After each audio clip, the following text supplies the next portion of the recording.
This is a review and demonstration of two tilt-shift video applications which are available for iPhone 4. They're both called tilt-shift video. One of them is called tilt-shift video, the other one is called tilt-shift video. They're different in that the one application you can actually do real-time tilt-shift video, and the other one you would record the video beforehand, probably in the camera app on the iPhone, and then that video is imported in and you can apply the tilt-shift effect however you want. You can alter it obviously, and you're not set by what you've recorded. In the other app it is just what you actually do there and then, but that can have advantages. You don't have to do any post-production on it and it's all ready to go. Depends what kind of workflow you like. I'm going to show you through both of them. We'll look at tilt-shift video first, which is the real-time one. Okay, now in this app, obviously you're not going to be able to see anything. I'll show you some demonstrations later on. In this app you can move the tilt-shift area around, so you're actually able to select the portion of the image that you want to be in focus and the portion that you want to be out of focus. You can change how much of the image is in and out of focus by just pinching and zooming, and you can also change the actual size. So you can change it from being a line to being circles and vice versa. So we're going to go to line now because we were on circle before, and you can move that around the screen, make it smaller, make it bigger, tilt it around however you want. So it's completely configurable. You can do just about any manipulation of that you can think of. And there's also a couple of quick color controls just here. So you can boost the saturation, you can boost the contrast, and you can boost the brightness, or you can cut any of those as well. That's pretty much it for the controls. So you've got the line and the circle, and how big or small you want them, and then the color controls as well. From there, it's just a case of hitting record and you're good to go.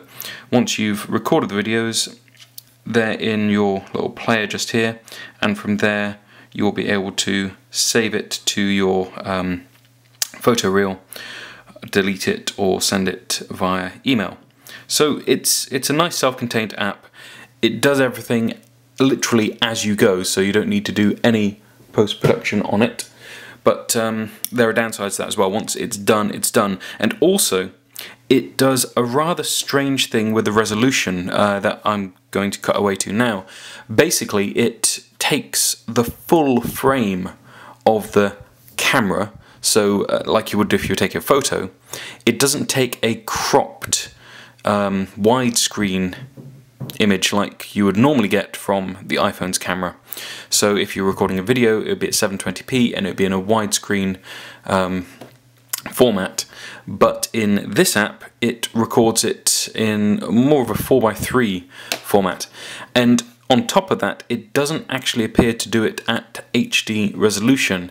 It almost is just recording sort of, I don't know, like an image of what's on the screen rather than what's the camera's actually recording itself. I suppose that is because it's actually processing things in real time, and it would take an awful lot of processing power to actually record the video, encode it into the phone, and apply all of the tilt shifting effects and color effects that you might be doing. So it's a bit of a downside, and obviously if you really want the absolute maximum quality, you're going to go with the other app, which is tilt-shift video.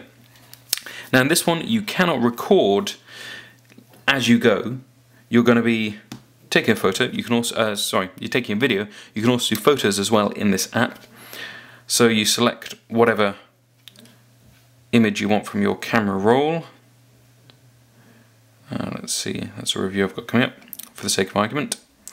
Now in this one you can actually select the speed that you want the video to be at. So you can have normal one-time speed, you can have slightly slower, 0.7, 0.5, 2 times, 4 times, 8 times, 16 times. That's a nice little feature because it will help to give you the sort of time-lapse effect and a tilt-shift effect at the same time. I'll come on to a bit of time-lapse stuff later. So from there you go next. Well, now we're going slightly faster than normal with this one, and again you can change the saturation, the contrast, the brightness, and You can also add a vignette in this one, which is kind of nice. So let's suppose we add a bit of vignette. Take the contrast up a bit, we'll take the saturation up a bit, and we'll take the brightness down a bit, up a bit, there. And we go next. Now, we can add a sort of straight line tilt shift effect. We can add the circle, same as we had in the other one. We can also add an elliptical tilt shift area. Now that's quite nice because it allows you to select things a little bit more accurately, and it's a little bit different from just the standard circle or lines. And again, you can twist that around however you want. You can zoom in, you can zoom out, and then you can also add more blur if you want, and you can add in smoothing so that you actually change how graduated the blur is. Go next.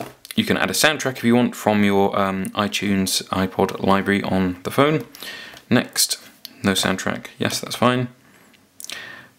You can add a title in, and you can also add fade ins and out, but we're not going to do that. And indeed it wouldn't let us because it was too small. Then you can select what resolution. So we're going to go for big HD. Prepares the video. Now it'll take a little while to render out because it is doing quite a lot of complicated stuff to that video. We had quite a few effects we were applying, and we were also adding the tilt shift effect obviously as well.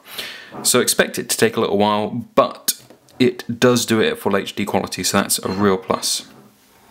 So we've finished exporting, and it's asking us to rate it. I'll remind us later. You can view the video, return to the main menu, and from there, if you do view the video,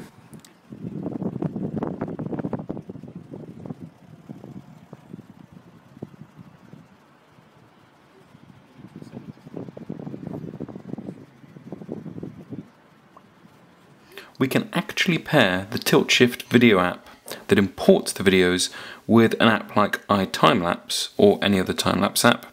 So you can record your time-lapse, get that all set up, whatever settings you're going to use for it, export it, and once it's in the camera roll, you can just take it into the tilt shift app and apply the tilt shift effects on top. You can also take an app like Filmic Pro, and in Filmic Pro you can set the frame rate that you're going to record at. So in the settings menu just here, you can pull that up, frames per second, and you can take that right down to just a couple of frames a second. Now that is going to mean that each frame lasts for a second or 2 seconds, or however long it happens to last.